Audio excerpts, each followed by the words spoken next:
Hi, this is Paul. This morning, Chad was working over my video, and I dropped into the live stream too and had a good conversation. And just continuing to process sort of it of course rises every 4 years in the United States for some mysterious reason. I can't. What happens every 4 years in the United States? What drama do we go through that the whole rest of the entire world goes on with? It's of course the presidential elections, and last night was the debate, and are immigrants eating ducks and kittens, and yeah, and Chad was just, so Chad was just hitting the wall and talking about this apocalypticism that is so dominant. Now, a couple of people left comments and basically said, yeah, but things are really bad and they could go down, and that's absolutely right. Again, if you listen to any of the sermons that I've preached, usually about Advent, we start talking about the day of the Lord. The day of the Lord comes individually, or to a city, or to a civilization, reliably. Tomorrow is not promised to you. Every time you hear an evangelical say that, you should think, yeah. And the day of the Lord, Jesus might come back. And I mean, Christians are sort of primed to think this way, and all this assumption about, well, everything's just going to keep going on and on and on and on and on. You don't get that impression reading the New Testament. Uh, everyone in the New Testament is sort of expecting the end of the story, and everybody's story ends at one point or another, and then you get this charging into things in a way that is so completely unhealthy and unhappy. So I jumped into Chad's stream, and we'll just play a little bit of it. I, Oh, I just finished my walk excellent. and saw you on there and saw you. It's always good. I mean, positive or negative comments, they're always helpful. Just kind of knowing what hit people and what was helpful, because that, I mean, obviously you can tell all the last 2-3 videos have sort of had the same theme. Just this crazy thinking that's going on in our culture. I mean, the world's just getting insane. And yeah, we might blow it all up, but what do you want to be doing when we blow it all up? You want to be fighting about politics when we blow it all up? Is that what you want?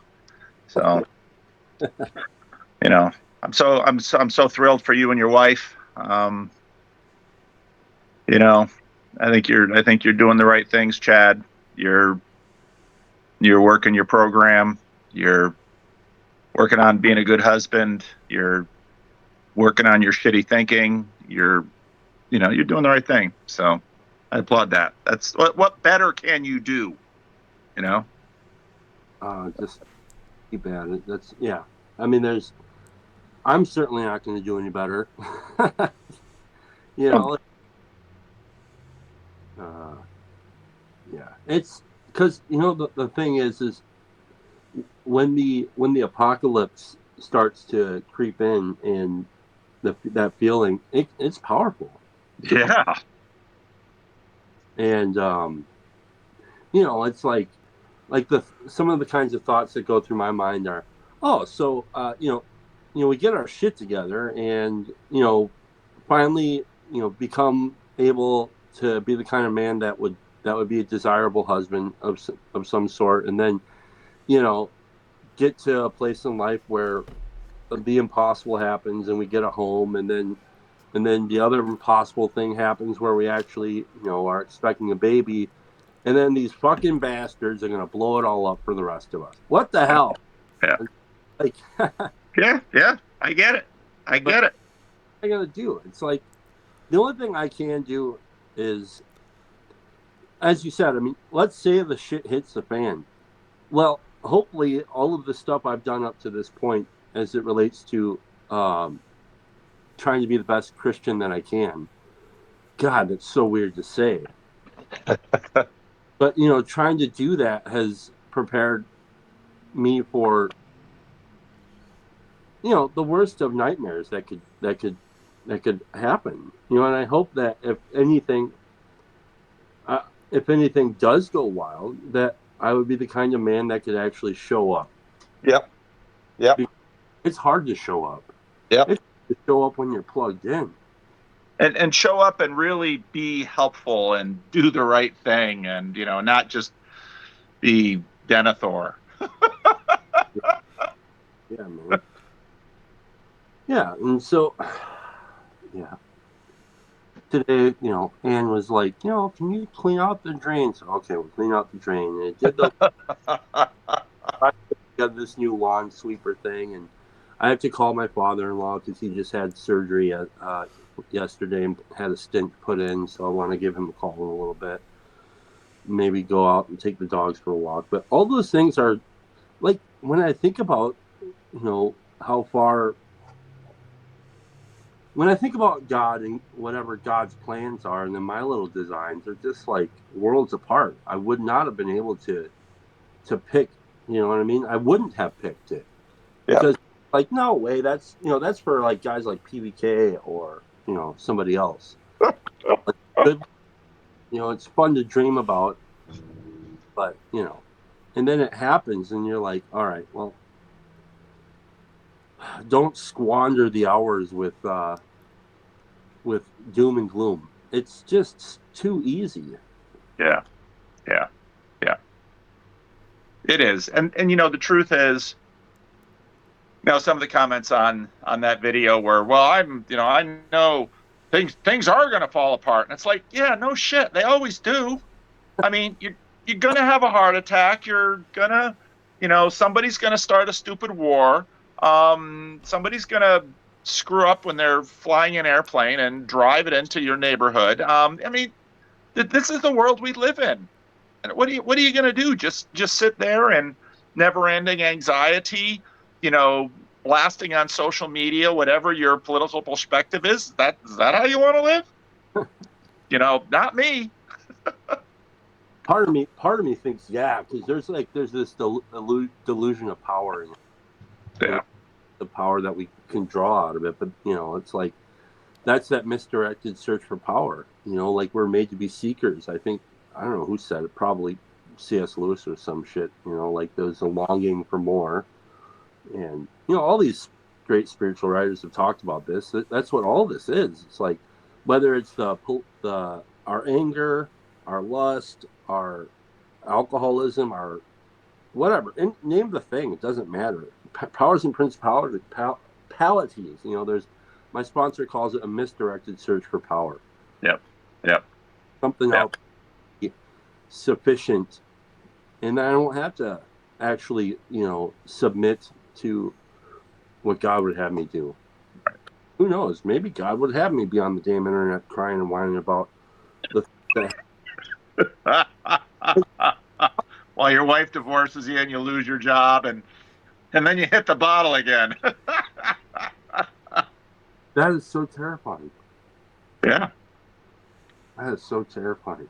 Like, to really think about that, about a friend of mine, my really good friend, who I went to high school with, woke up in the morning to go to work a couple months ago.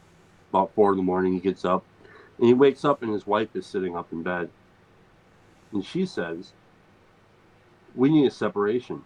And they 16 years. Oh. They have 2 kids. Oh man. Now, she didn't ask for a divorce, but he said, "What did you do?" I said, "I only got one answer, and you're not going to like it. It's going to be God." I mean, I don't know what that looks like for you, but I would start there. Yeah. But that's so terrifying to me. To go back to having to try to walk in this world alone, dude. And yet, I wouldn't be, right? Because nobody's really ever truly. No. Illusion. And the truth is, what you've built around you, you've got your sponsor, you've got your AA group, you've got the TLC, you've got friends in the TLC, you've got your church. I mean, what you've been building around you is resilience. I mean, that's what makes the Jordan Hall story just so amazing. That, you know, he gets up there to the heights, and it's like, these people aren't going to be there for me. And he goes around the world looking at all these little communes, and he winds up in some church in North Carolina and says, "Yeah, this is what I need." It's like, people are in shock. No, you're supposed to have some special clutch of high status individuals who have FU money and their own private islands and secret hallways in airports and all this bullshit. And it's like, oh, okay, well, no. And for the 99.999% of us, no. I got my family, I got my church, and if one of these legs falls through, I've still got the other legs. And even, and I'm looking for the kind of community that if I screw up, you know, if I fall off the wagon, if I torpedo my marriage or embezzle from my church or betray my children or something like this, that I have actually robust people around me who will say, yeah, you screwed up, buddy, but you know, I'm going to walk with you to get back up on that wagon, because that's what we do in this community. And that's the kind of community you want. And your Facebook group isn't going to do it for you. Hell no. No, and in large part, I'm sorry, I love you guys, but you ain't gonna do it for me either, because I can watch all day long. Too far away. No. I mean, this is a place where I can gather some things that I can try and bring into the on the ground setting, but it's weird. It's weird because, like, I notice I get a lot of really kind words from people. I'll get emails and stuff, and they'll say a lot of really nice things. And it's like, yeah, but you guys don't know. That's why I try to be as transparent as I can be on here, because you guys don't know me. I'm a fucking asshole. I don't know how to control myself. I got a bad attitude. Like, and we've close watchers have seen it a few times. But you're not unique in your assholery. Part of sharing it, you know, and then, but it's also, I got to be careful, because it's like even, you know, somebody had mentioned Padre, whoever this Padre is. I think I think I know who he is, but he's like, didn't you watch PBK's video this morning about when to be online and when not to be online? I'm like, yes, I watched it. And yeah, and maybe I'm playing with that a little bit, you know. Yeah. I will say it is interesting. I could use the pro publicity a little bit to my advantage. I mean, I don't know if I would have got to cleaning that drain with as much joy as I did. Otherwise, I'd just be like, this fucking drain. I don't want to do this. You know what I mean? I know exactly. That's. I mean, I just finished my walk. I'm ready. I've got to. You know, I did a bad job cutting my hair last time, so I got to finish the job, and I got to take a shower, and I got to get the dog to my wife, and I got all these things before I fly tomorrow to Northwest Jewelry. I got all this stuff to do. That's when I listen to you guys. You know, it's like I'm going to be by myself, and I usually got some jobs I don't really want to do, but if I can listen to Chad just talk about his shit, well, then my shit's not so bad. I can clean the shower.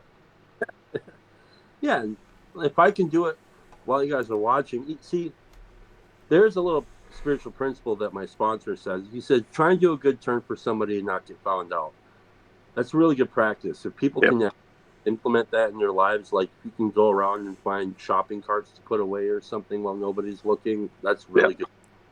It seems really insignificant, but if you actually make that a regular practice, life gets good for the people around you. Yeah. But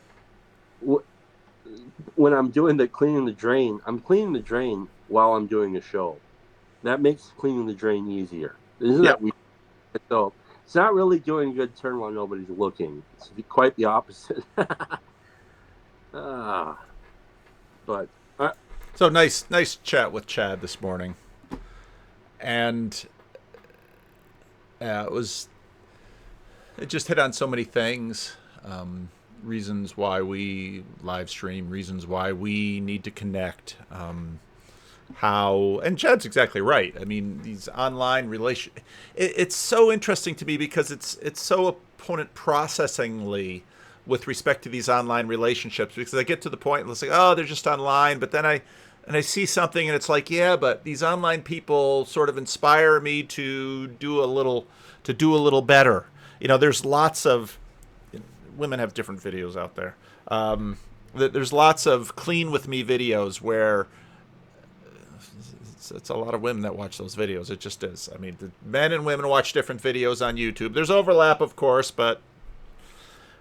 and people get inspired to clean their house because somebody else is cleaning their house, or they get inspired to organize their house because someone else is organizing their house. And I think part of this is a compensatory mechanism for the fact that ideally we would be living in a lot more community with a lot fewer walls around us, which has its own liabilities and downsides. But at least this way, through these crazy sort of newfangled party lines, we're sort of able to work together even when we're sort of alone. Paul Anleitner and Justin Wells, they were Paul had posted this a couple of times on Twitter, this conversation, and I'm about 2/3 of the way through it. It's only 274 views. YouTube, the number of views is no measure of the quality of a video. It almost never is. But, both of these guys, super smart guys, good hearts, doing the right thing, working on stuff. Start with Carl Jung. Carl Jung and Freud were in a post-Nietzschean world where basically they said, okay, we're cutting off the religious metaphysic and we're going with the psychological. And Carl Jung said, okay, rather than salvation being the goal, it's individuation.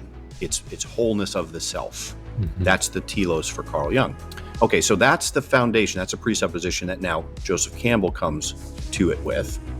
And he's looking at all these stories around the world and saying, okay, here's the monomyth. This is the best way to achieve individuation, to achieve wholeness of the self. Okay, then George Lucas does Star Wars, and Star Wars creates this big religion of Star Wars, this fandom, this capturing of the imagination and everything. And it's all based on that Jungian notion. Justin Wells is a documentary filmmaker. He's a professor of film. He's got... We're in a post-Nietzschean world where basically they said, okay, we're cutting off the religious metaphysic and we're going with the psychological. And Carl Jung said, okay, rather than salvation being the goal, it's individuation. It's wholeness of the self. Mm-hmm. That's the telos for... And of course, when you start talking salvation, I mean, if you've listened to any of my rough draft for Sunday, you know that this word salvation, even if you listen to the Synod debates when the whole salvation issue comes along and Mary Vandenberg stands up and says, you got to really watch that word salvation, because what do you mean? And this is where sort of the apocalypticism and the individual life and what do you do, this is where it sort of comes together with that word, because, I mean, what Chad was talking about is that in many ways over the last number of years, through AA, through working sobriety, through working his steps, and, all of the things that have followed, going to church and being involved in people's lives and all those things, that is salvation. That is realized salvation, okay? But now we've got this big thing, what will happen with the politicians and with the wars and with the deep state and with the sense making and with the, and it's like, okay, yeah, fair enough. The people are going about their business in Ukraine and bang, a war started. And the Bible makes the same point, marrying and giving in marriage and bang. I mean, if you want to see apocalyptic, just read the New Testament. People are doing this and doing that, and bang, the world comes to an end for them. But again, it doesn't take a war. It doesn't take an economic collapse. Sometimes it just takes a car accident. Sometimes it just takes a lump on their breast or the back of their neck. Sometimes it takes a heart attack. Sometimes it takes a betrayal. I mean, it happens all the time. And so part of where, of course, in some ways, democracy is part of this too, because you get these massive, geopolitical nation states but they're participatory. So I feel like, and it's a super smart thing. So I feel like if I have a vote, I have a say, and I can get involved in politics, and all that is really good. And so, yeah, by all means, you live in a democracy, get involved in politics, and you go to a church, so get involved in the running of the church and get involved in all of these things. By all means, do those things. But if you've ever actually involved in those things, you begin to realize that you've got ideas and perspectives. And even if you're working, let's say even in a small church, even just a small committee, maybe you're part of a committee of 5 people, you're probably not going to get your way. But you'll get somebody who's, they're getting their way in that committee, and they're getting their way in that other thing, and they're getting their way in that other thing. But they're not getting their way a level above. The other video I want to do, and maybe I'll do it, I don't know. I've been reading this biography of H.J. Kuiper, and it's just fascinating. And part of the reason I love history is you just look at the world through a different lens, and especially if it's like Christian Reformed history, so there's connections with that. And I'm looking back into the world where he was sort of an adult. He would be sort of the age of my grandparents' generation. He was sort of the generation of my great-grandfather, and you just look at the changes. But anyway, this gets into some of these same kinds of issues in this conversation. Carl Jung. So then, okay, so there's a little tweak there from the old world that Carl Jung makes. And you could say, well, maybe individuation is kind of similar to the Christian notion of sanctification or the... So, in case I do make that video about H.J. Kuiper, I mean, Carl Jung, not a contemporary of H.J. Kuiper. And again, in the CRC, you look back and think, wow, that's a long time ago. But you say Carl Jung, and it feels more contemporary because his ideas are still floating around. Orthodox notion of theosis or something, or maybe you could say that, individuation gets you part of the way there, but you need salvation, sanctification to get all the way, or something like that. But it's different. Right. It's a little bit different. Okay, so that's the foundation. That's a presupposition that now Joseph Campbell comes to it with. And he's looking at all these stories around the world and saying, okay, here's the monomyth. This is the best way to achieve individuation, to achieve wholeness of the self. Okay, then George Lucas does Star Wars, and Star Wars creates this big religion of Star Wars, this fandom, this capturing of the imagination and everything. And it's all based on that Jungian notion. Yeah. And then Christopher Vogler comes along. Christopher Vogler works for Disney, in Disney animation, and influential in Little Mermaid and all of those Disney movies from the 90s that so shaped everybody, 80s and 90s. He wrote a memo called The Writer's Journey, which was Joseph Campbell for screenwriters specifically and for executives to use as a way, like imagine if you're a film executive. Yeah. Here now you have this ready-made system that you can put on to any script that's submitted to you, and you can see if it fits that. Wow. Okay, now, it's long been my thesis, way before I ever played around with YouTube or anything, back, even in the 1990s when I started preaching at Living Stones. I noticed that movies and television and stories in America were the dominant religion of the culture. It wasn't the case with Haitians and Dominicans. Their culture was much more just trying to survive. I mean, the men were out there cutting sugarcane and picking coffee, at least the men that I was working with, and their wives were having children and running little businesses and trying to, it was just a full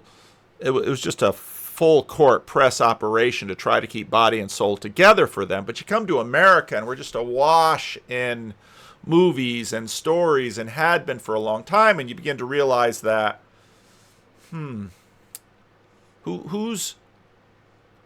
really deciding about the big frames and the big pictures and the big stories in which we live our lives. Now, obviously, Christianity is in there, and Christianity is diffused through all of these stories. And again, I made the point about the Buddhist bachelorette, but all of these are just sort of all mixed in and washed together. Yeah, maybe I'll do the 8. No, we'll keep going with this. And if it doesn't fit it, now It's imagine, it's like... I didn't know that. The executive is not necessarily a story master. They're other concerns that what they want to know is what should I greenlight and what should I not greenlight. Here's the system that's being used, right? And so now me being being a Christian, studied philosophy, studied theology, really delving deep into the stories in the Bible, and the hero's journey. Now I'm trying to say, okay, do we need to go back and tweak some of the presuppositions underneath there to Yes. make it more aligning with the old world? Because, like I said, Carl Jung said, we have to do this. We have to have our cake and eat it too, in a sense. We have to get what we need from the stories and the collective processing, the distributed cognition, but we can't have the religious metaphysic, you know? And so that's where we are today. And I think reason why I wanted to talk to you about it is because I think it very much lines up with the work that you're doing in terms of connecting us back to that transcendent realm, let's say. Yeah, no, that's great, Justin. Yeah, I've thought quite a bit about this because, I mean, certainly, I would say probably most people when they talk about like what's some of the earliest hero's journey stories that we see in ancient myth, they'd point to the Iliad, right? Homer's Iliad is, you know, one of the reference points. But as you're bringing up like the particular, Well, if you read the Iliad, is the Iliad a hero's journey? Now, you have some heroes that are making a way through that. So Achilles through the Iliad, and of course, Odysseus through the Odyssey. Yeah. Odysseus much more of a sort of a hero's journey, but you know where these two are going to go in this is say, okay, but what kind of world shaping are these stories doing for us in terms of ideals that we're striving towards? Because in many ways, a big part of any religion are the narrative ideals that they are placing in front of the people. And, you know, how many movies don't we see where the stakes of the spy or the hero are world saving? I mean, Star Wars right away. I mean, you've got the Death Star, so you've got to stop the Death Star because it's blowing up worlds. I mean, everything's just blowing up worlds. But now, of course, that's apocalypse. And these worlds scale. If your wife runs out on you, that's at the end of a world. Now, it might not be the end of a very big world. And of course, you go back to Jordan Hall and you say, well, you know, part of what we've got is sort of we've got a globalized, interconnected world, so that if things fall apart in China or Germany, and we saw that in the 20th century, things start messing up in one area and they're going to impact the entire world.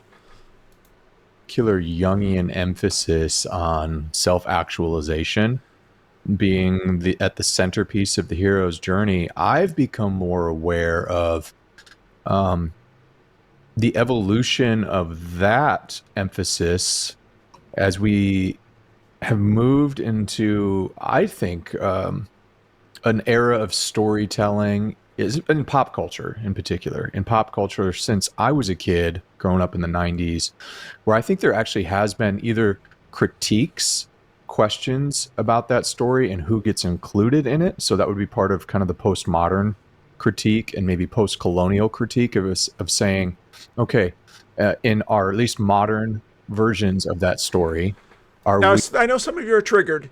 Just hang in there a little bit, okay?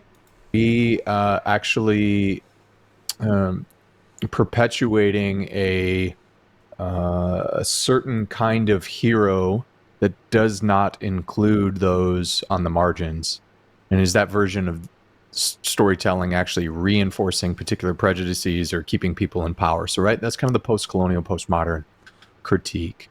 So essentially what it is saying is that you take a hero's journey like a Luke Skywalker, right? And, you know, or even like one of the critiques that people have had with Tolkien's hero's journey, whether it's in The Hobbit or in The Lord of the Rings, is it's really male-centric. right? So you get maybe feminist critique of Tolkien, and you go, oh, where are the women in this story? It's kind of just like the bros hanging out, the fellowship of the bros. It's like doing bro journey, and it really resonates. And it's interesting because I was talking with my wife about this, who isn't like a feminist, and just saying, man, I was like raving about how I forget something I had watched recently, and I was like, oh man, they really tapped into the hero's journey again without cynicism, without critique. I can't remember what it was, and it was like really, really cool and exciting to see that. And she was like, yeah, that's great, but when was the last time you've seen a movie about, is there a hero's journey for a mom with 3 kids? Like the hero, like, no, it feels like the journey for the mom with the 3 kids is you have to just stay in the ordinary world. Like that's your job. There's no leaving your kids to go on the adventure. So I've had questions about the way. So I was watching this documentary on Netflix about the, oh shoot, which was it the Challenger disaster? It was the Challenger, because Columbia, the space shuttle Columbia came apart on reentry. Challenger, of course, had the O-rings and it blew up. And it was interesting because, of course, they said, oh, let's put a regular person on that space shuttle, because they wanted to drum up interest in the country and political support and funding for the space shuttle program. And so they're going to put a school teacher on there. And so, but there was real concern about, it was so interesting. There's real concern about, this is a super dangerous thing. I don't know if we should put a woman on here. And the other women had gone up, and there was another female crew member, but a civilian, it's like, it wasn't just it had that valence. It was super interesting because when they finally fixed the whole thing and sent up the next one, who goes up? 5 white men. And it's like, is that, no, it's because that's who's disposable in America in the 80s. It's who all the test pilots are, and it's who many of the soldiers are, and it's all the men that go up and do the dangerous jobs.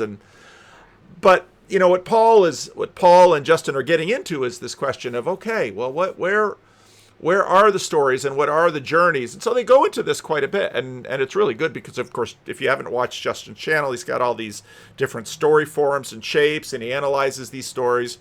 But what's interesting is how these stories then shape us and shape our culture. And, of course, we're deeply in the middle of that conversation now, and women especially are sort of in the crosshairs because we've had a generation of women, this has been covered tremendously, generation of women who are in the marketplace, and what about family? One of the things I tell my children is that there are a few things as meaningful in a human lifetime as having children and raising them, and then being in their lives when they grow up and become young adults, and all of the relationship changes that go on in there, and so it was just interesting how, okay, what's the woman's hero's journey? Well, it's not exactly a hero, and of course you've got mother matriarch, Louise Perry's podcast, and so they go into that a little bit, and Justin has some resources on that because women have been writing about these things. It's fun. Paul brings up the movie Twisters, which I saw because my daughter-in-law was really geeked to see it, so we watched it. And what was interesting was that it was a movie.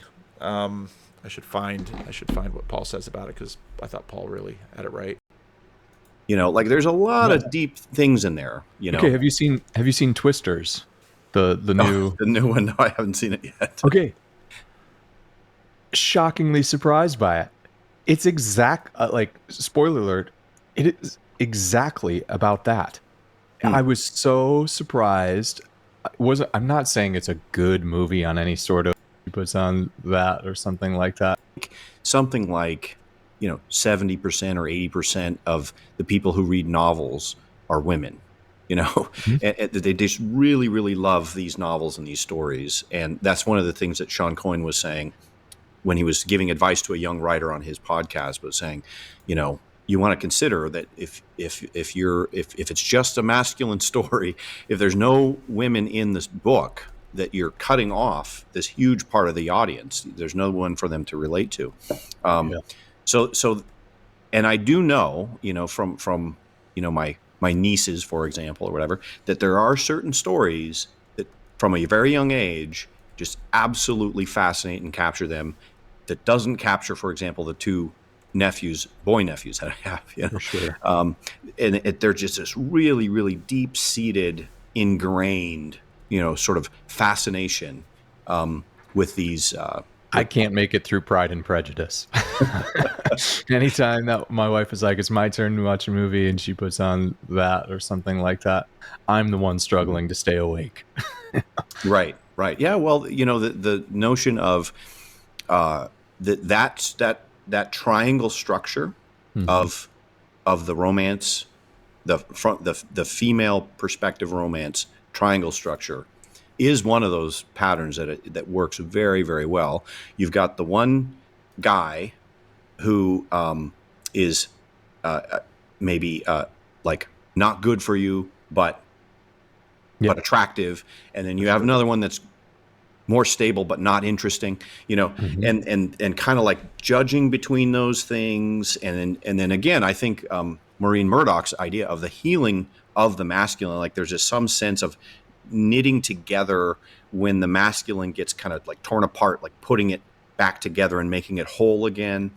Like there's a lot of deep things in there. Okay, have you seen Twisters, the new the new one? No, I haven't seen it yet. Okay.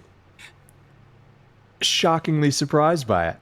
It's spoiler alert, it is exactly about that. I was so surprised. I'm not saying it's a good movie on any sort of it's not going to get any Oscars. It wasn't a bad movie, but he's right. It's probably not going to get any Oscars. What was interesting about the movie is Paul was right in that it was fundamentally a story of a woman's journey. And a little bit earlier in the video, Paul had made the point that so many movies are now sort of therapeutic, where there's a therapeutic story, and often it's men and women, but I think more often those therapeutic healing stories, as Justin was saying, were sort of centered around women. And this was the story of basically a woman who had suffered trauma, getting her life on track. Now, again, Paul earlier in the episode had talked about the fact that a lot of movies are about trauma and healing from trauma, and it's not a bad thing to have a movie about. But again, it's just interesting the way in which these stories are shaping us in terms of our value hierarchies, in terms of the ideals that are up there, and that's deeply religious in a culture, and it molds and shapes cultures. And of course, if you look at, let's say, Justin Brierley's project, trying to see Christianity and the biblical story at the center of it, and Jordan Peterson's project and Jonathan Pizot's project, and a lot of this, So, yeah, just watching us watch this stuff. Maybe I will do the CRC stuff as a separate video. I know it's just weird that anybody beyond the small percentage of my channel that is CRC watches the CRC stuff at all. But the CRC stuff is all just sort of a microcosm of the changes that so many of us have gone through in the century. So, yeah, I'll land the plane here, and I'll do a different video. So thanks for watching. Leave a comment.